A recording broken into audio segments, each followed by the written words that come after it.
Vi un ángel muy hermoso, con un dardo de fuego. Metíalo por mi corazón y me atravesaba las entrañas. No estaba en mi mano resistir tal fuerza. Me alzaba del suelo. Era cosa de pasmo. Así describía a Santa Teresa de Jesús uno de los momentos más intensos de su vida mística. Cuando pensamos en ella, suele venir la imagen de la reformadora valiente, la escritora poderosa y la santa admirada por la Iglesia.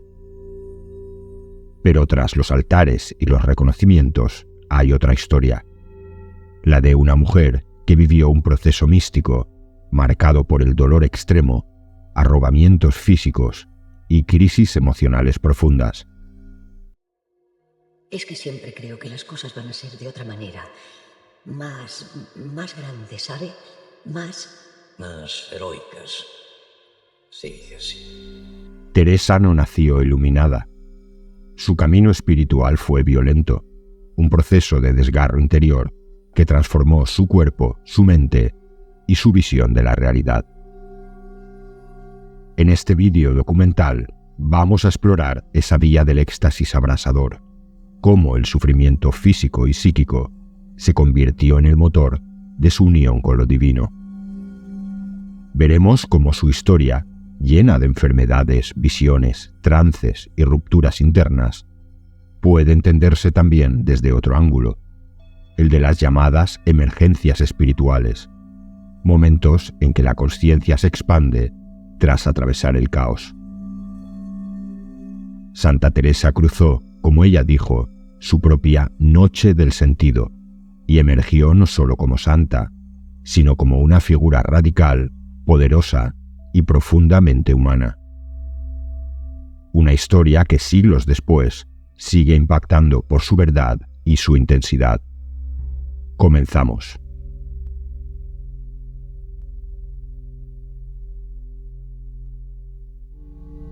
Una adolescente castellana. Teresa de Cepeda y Ahumada nació en Ávila en 1515, dentro de una familia hidalga.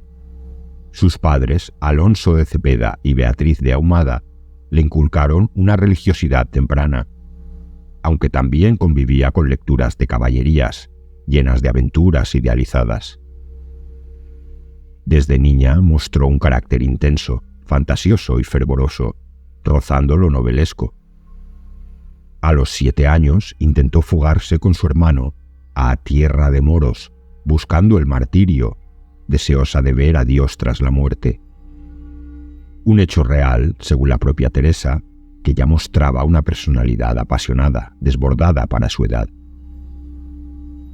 A los 13 años, la muerte de su madre marcó una herida profunda. Teresa cuenta que se refugió en la Virgen, pero también desarrolló un gusto por lo mundano. En su adolescencia combinó oraciones y lecturas espirituales con coqueteos, amistades animadas y cierto apego a la vanidad.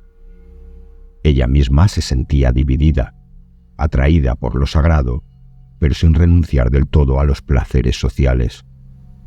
Esa tensión interna sería la base de su conflicto espiritual posterior. A los 20 años entra al monasterio de la Encarnación, de la Orden del Carmelo. Su decisión no fue producto de una revelación clara, sino de una vocación vacilante. Poco después sufre una crisis física grave. En 1538, con solo 23 años, cae muy enferma. Sufre fiebres, parálisis y entra en coma durante varios días. Algunas monjas creyeron que había muerto. Le prepararon la sepultura, pero revivió. Sobrevivió, aunque quedó profundamente debilitada, física y psíquicamente, durante casi 3 años. ¿Cómo estás, madre? Tan mal me siento, que gracias a Dios pronto llegará el fin. Os duele mucho y se me va el ánima. Ese episodio, narrado en su Libro de la Vida, marcó el inicio de lo que podríamos llamar un despertar espiritual forzado por la enfermedad. Ella lo escribe así: descubrí que Dios me hablaba en el silencio del sufrimiento. Sin embargo, tras esa experiencia límite, no llegó aún a una transformación completa. Su mundo interior estaba abierto, pero no del todo activado. Según el cronista Marcelo de Rivadeneira, su retorno a la vida fue considerado un milagro, una señal del destino extraordinario que le esperaba. Durante los siguientes 15 o 20 años, Teresa reconoce que vivió una espiritualidad tibia. Ya era carmelita, pero decía, quería contentar a Dios y también a mis gustos. Rezaba, pero se distraía. Mantenía amistades que la alejaban del recogimiento. Era una época de aparente mediocridad, aunque en realidad estaba gestando algo mucho más profundo. Psicólogos actuales lo verían como una acumulación de tensiones no resueltas, de conflictos internos que, tarde o temprano, iban a estallar. Teresa lo decía con otras palabras: mi genio inquieto y mi alma que no hallaba sosiego. Ese desasosiego fue el preludio de un cambio radical que llegaría en 1554, cuando tenía 39 años. Teresa lo llamó sin rodeos su conversión total.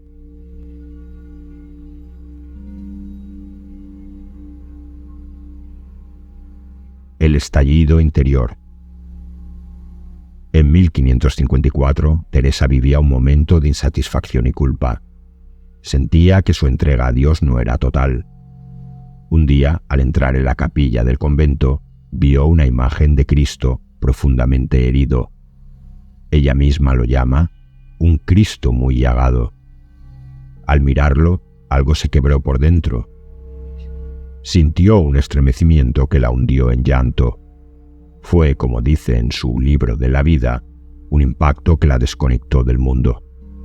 Me parecía no querer ya cosas del mundo. Ese momento marcó un giro. Se intensificó su oración, y ella lo vivió como un toque de gracia que la convenció de la vanidad de todo lo terrenal.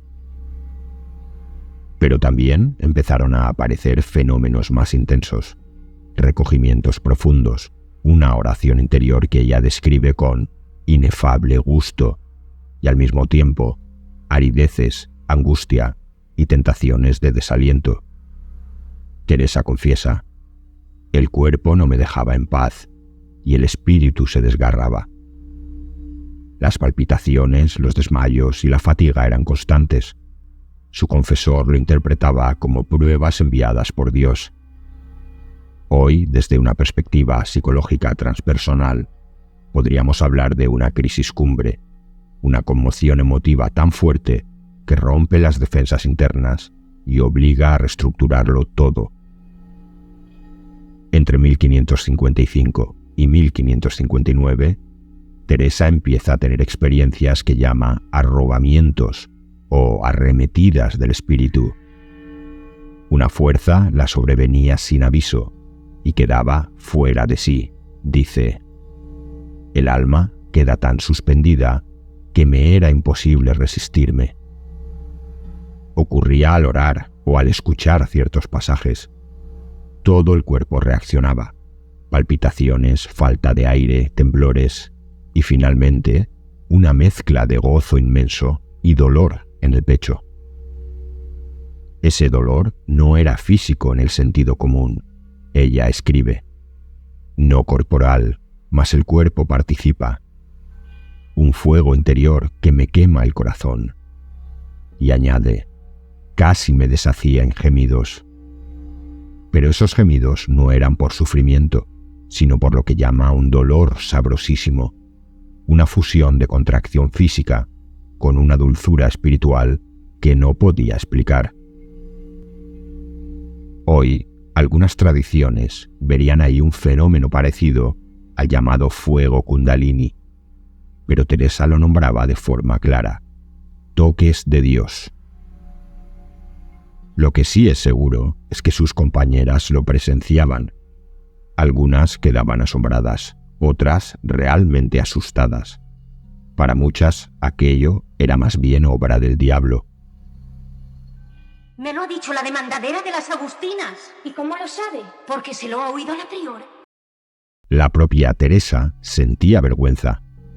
Suplicaba a Dios que no me diera estas mercedes en público, confiesa, por lo mucho que me humillaba que las monjas me vieran en tal trance. Pero no podía evitarlo. Uno tras otro, sus confesores la examinan. Algunos la acusan de fingir, otros de estar poseída, otros más la consideran santa. Tomad nota. Escribid ahí que yo digo que la Madre Teresa es santa. ¿Sois acaso teólogo? Soy arriero y ella es santa. Este vaivén la desgasta profundamente. Algunas monjas la llaman extravagante, la presión la desborda. Llega a preguntarse si sus visiones eran verdaderas o un engaño del demonio. Incluso tiene tentaciones de huir. Finalmente encuentra respaldo. El padre Pedro de Alcántara y San Juan de la Cruz la animan a ver sus experiencias como legítimas y místicas. Pero el ambiente era tenso. La Inquisición vigilaba de cerca a cualquier visionario, y Teresa lo sabía. Aún así no se detuvo.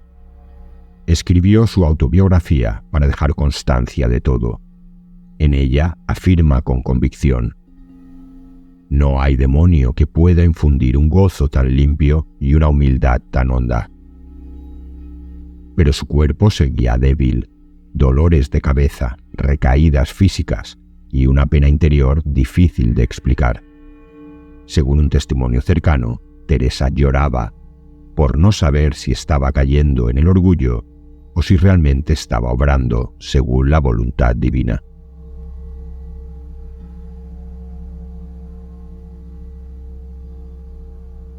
El gran impulso de la transverberación. El punto culminante del proceso místico y traumático de Teresa fue la experiencia conocida como la transverberación, ocurrida entre 1559 y 1560. Ella misma la relata en el libro de la vida, en el capítulo 29. Vi un ángel muy hermoso, con un dardo de fuego. Metíalo por mi corazón y me atravesaba las entrañas. Dejábaseme un ardor grandísimo de amor divino y un dolor que me hacía quejar, y con todo el dolor era sabrosísimo. Teresa insiste en que no fue una visión simbólica, sino un hecho real. Habla de un fuego que traspasa su corazón físico y de un dolor mezclado con placer.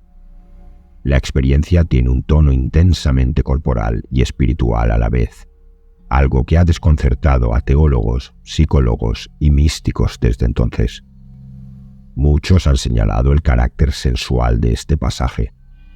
El historiador R. Heredia dice que aquí el eros y el ágape se funden en un solo acto. Teresa vive una especie de unión amorosa con lo divino que deja huella no solo en su alma, sino en su cuerpo. De hecho, la tradición sostiene que tras su muerte, al exhumarla, se encontró su corazón incorrupto y con una hendidura.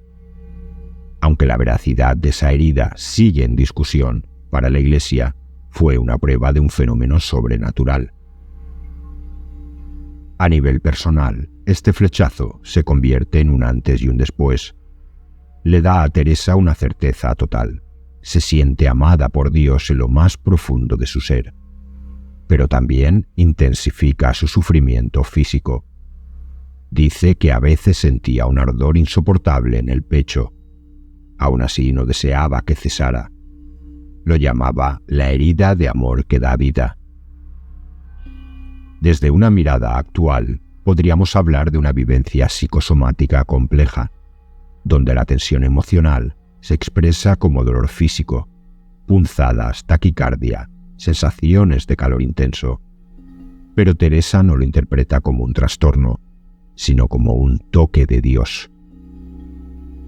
La doctora María Sánchez, en su estudio clínico Teresa y la transverberación cardíaca, analiza estos síntomas: palpitaciones, contracciones musculares, percepción de luz, y concluye que Teresa vivió una mezcla única de estigmatización afectiva y crisis mística sostenida, algo que no puede reducirse a explicaciones médicas simples, como epilepsia o histeria.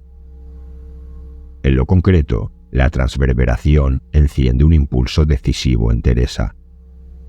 Poco después, en 1562, funda el convento de San José de Ávila, el primer monasterio de las Carmelitas Descalzas, un espacio de vida austera y contemplativa.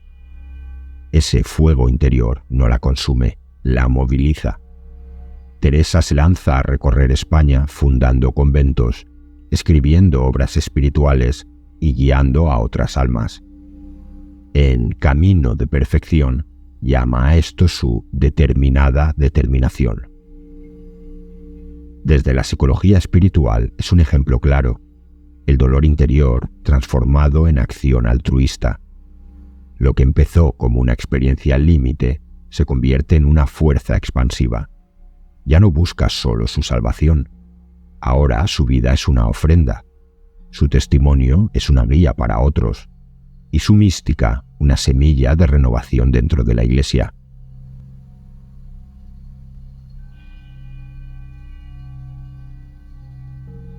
Levitaciones, agonías y sospechas. Uno de los fenómenos más asombrosos del proceso místico de Teresa fue la levitación. En El libro de la vida, capítulo 20, y en algunas de sus relaciones, afirma que durante la oración experimentaba una fuerza que la levantaba del suelo. No estaba en mi mano resistir tal fuerza, me alzaba del suelo. Era cosa de pasmo. No era una metáfora. Varios testigos, como Fray Juan de la Miseria, dijeron haberla visto elevarse algunos palmos. Teresa rogaba a Dios que no ocurriera delante de otras personas. Sentía vergüenza, incluso ridículo, y lo dejaba claro, no podía evitarlo. El espíritu tiraba hacia arriba y el cuerpo parecía abismarse en la nada, escribe. Este tipo de fenómenos, aunque extraños, no eran únicos. Aparecen también en la vida de otros místicos, como José de Cupertino, pero Teresa los narra sin dramatismos ni exaltación. Lo hace desde el desconcierto y el cansancio, como quien intenta entender lo que le está pasando. A la vez que vivía estos estados de éxtasis, su cuerpo sufría. Dolores en el costado, la herida ardiente del corazón, noches de insomnio y una angustia persistente. Muchas veces la pena de no poder orar ni descansar era tan grande que me parecía que me moría, escribe en vida. Había estado paralítica 20 años atrás y ahora las recaídas se multiplicaban. Desmayos, miedo sin causa aparente, una sensación de descontrol. En una carta a su confesor le confiesa: me hallaba, a ratos, presa de un temor difuso, como si toda mi naturaleza se rebelase. En un registro eclesiástico de 1571, la Visita de Descalzas de Salamanca, se deja constancia de que Teresa sufría pausas convulsivas e inflamaciones en el pecho durante algunos de sus éxtasis. Su cuerpo se había convertido en un campo de batalla. Subía a cimas del gozo espiritual y descendía a fosos del dolor. En la España de la Contrarreforma, estos fenómenos no pasaban desapercibidos. La Iglesia desconfiaba de todo lo que no estuviera bajo control, y Teresa, con su carisma y sus experiencias inusuales, empezó a generar sospechas. En 1575, el comisario apostólico Vargas la interroga y suspende parte de sus reformas. Algunos confesores la obligan a leer los casos de otras beatas procesadas como advertencia. Un inquisidor le dice claramente: si no es Dios, todo esto se descubrirá como enfermedad o farsa. Niéguelo si es mentira. Responda a la madre. Mírenos y responda. ¡Responda! Ella entra en crisis. Empieza a dudar de sí misma. ¿Y si mis dolores y gozos no vienen de él? ¿Estaré poseída?, se pregunta en Vida. Pero se aferra a un criterio interior.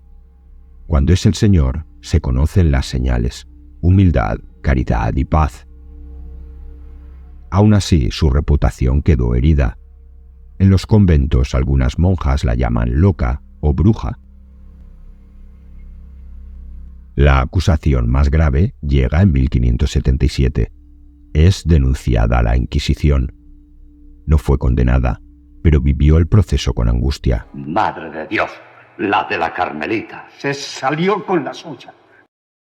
En sus cartas deja escrito: «No es poca cruz que me tomen por fantaseadora». Y sin embargo no se detuvo. Decía que su Señor la consolaba en lo más hondo.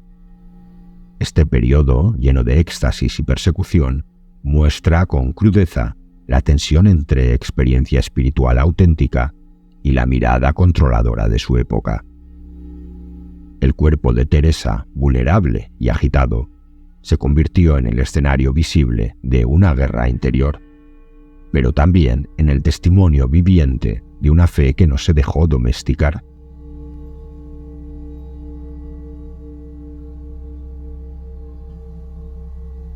La conciencia trascendida. En 1577, Teresa escribe su obra más profunda, Las moradas del castillo interior, un verdadero mapa del alma. Allí compara la psique humana con un castillo que tiene 7 moradas o niveles, desde la periferia, donde habita el alma distraída y apegada al mundo, hasta el centro, donde se produce la unión transformante con Dios. En las primeras moradas, el alma está llena de apegos, distracciones y pecado. A medida que avanza, empieza a enfrentar tentaciones, desasosiegos y purificaciones. Teresa advierte que el paso entre la tercera y la cuarta morada es especialmente crítico. Dice que ahí aparece un fuego interior que abrasa la voluntad y que no todos los espíritus lo soportan. Es el inicio de la disolución del ego. En las sextas moradas, Teresa profundiza en los fenómenos más extremos: los dolores sabrosos, la transverberación, los desfallecimientos físicos ante la presencia divina. Y al llegar a las séptimas moradas, habla de lo que llama el matrimonio espiritual, una unión indisoluble con Dios, que ya no depende de visiones ni éxtasis, sino de una transformación interior estable. El proceso es claro. Primero viene la noche, las tentaciones y la purga. Después los dones, visiones de Cristo, intuiciones profundas, diálogos interiores. Y por último la fusión. Pero cada etapa implica dolor, desorden y renuncia. Teresa lo dice sin rodeos. No tengamos miedo del sufrir, pues este es el precio de la unión. En otra morada añade: ninguna cosa mayor se puede dar sin gran trabajo. Al final de su vida, Teresa ya no era la misma.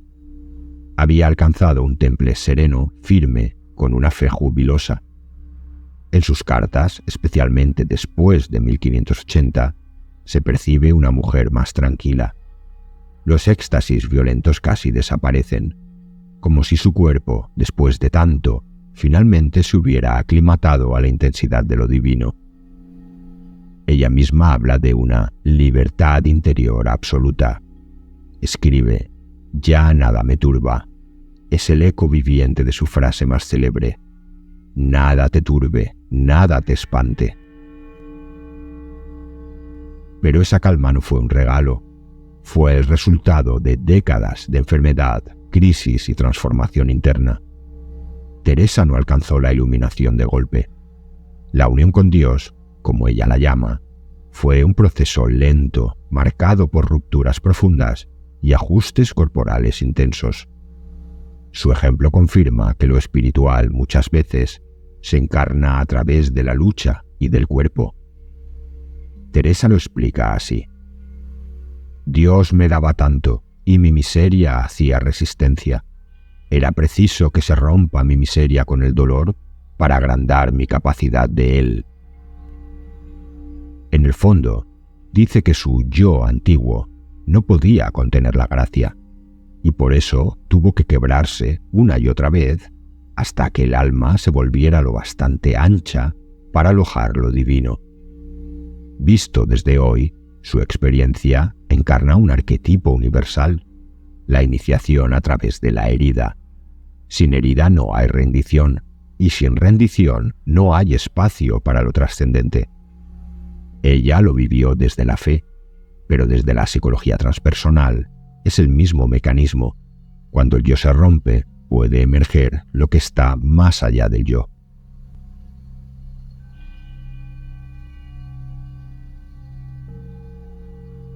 Lo transreligioso. Santa Teresa es una más. Aunque su lenguaje sea profundamente católico, el caso de Teresa comparte rasgos esenciales con otras tradiciones espirituales.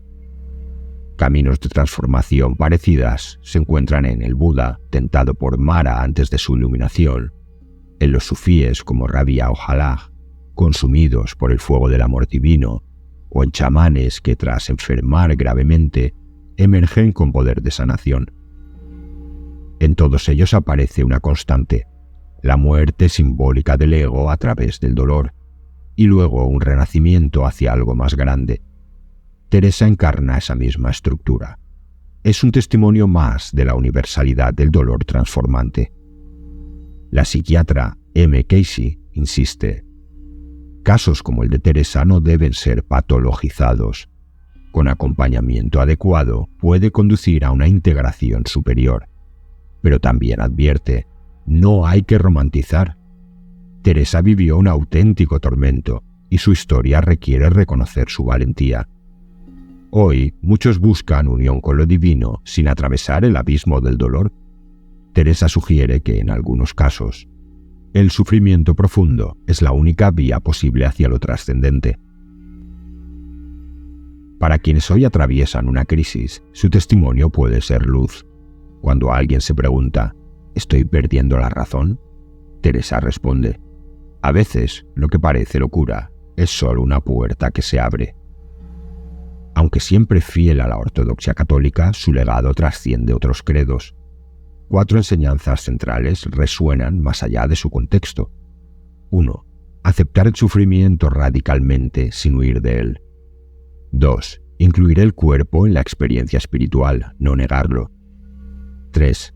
Escuchar la intuición profunda, incluso si el entorno te desacredita. 4. Convertir el amor en acción concreta. Servir, construir, reformar. Su mística nos encierra en visiones privadas. Es un fuego operante, práctico, encarnado. Esa es su grandeza, una espiritualidad viva que abraza lo cotidiano sin perder la hondura contemplativa. Teresa de Jesús, la monja andariega, es una de las figuras más impactantes del misticismo cristiano. Su vida fue una sucesión de crisis físicas, visiones, sospechas inquisitoriales y una acción reformadora inagotable. Todo eso habría sido imposible si la fuerza interior que la impulsaba, ese fuego que la quemaba por dentro y la empujaba a transformar su mundo. Ella lo llamaba su dolor sabrosísimo, esa herida invisible que identificaba como la señal del amor divino, una flecha de oro con punta de fuego que atravesaba su corazón y lo abría a un amor fuera de toda lógica. Cuando miramos su historia desde la psicología transpersonal o la teología comparada, vemos el mismo patrón: el lado oscuro de la experiencia, la enfermedad, la angustia, la lucha interna, es la matriz de la transformación. Su despertar no fue instantáneo ni plácido, fue un camino difícil, hecho de ruinas internas que con tiempo y fe se volvieron columnas de luz. Desde una mirada moderna, el caso de Teresa muestra cómo el alma puede romperse para volverse más grande. El sufrimiento, cuando se ofrece a lo trascendente, puede convertirse en fuente de sabiduría, de comunión y de amor radical. Pocos místicos han narrado un proceso tan crudo y luminoso a la vez. Pocos han transformado tanto su dolor en acción concreta.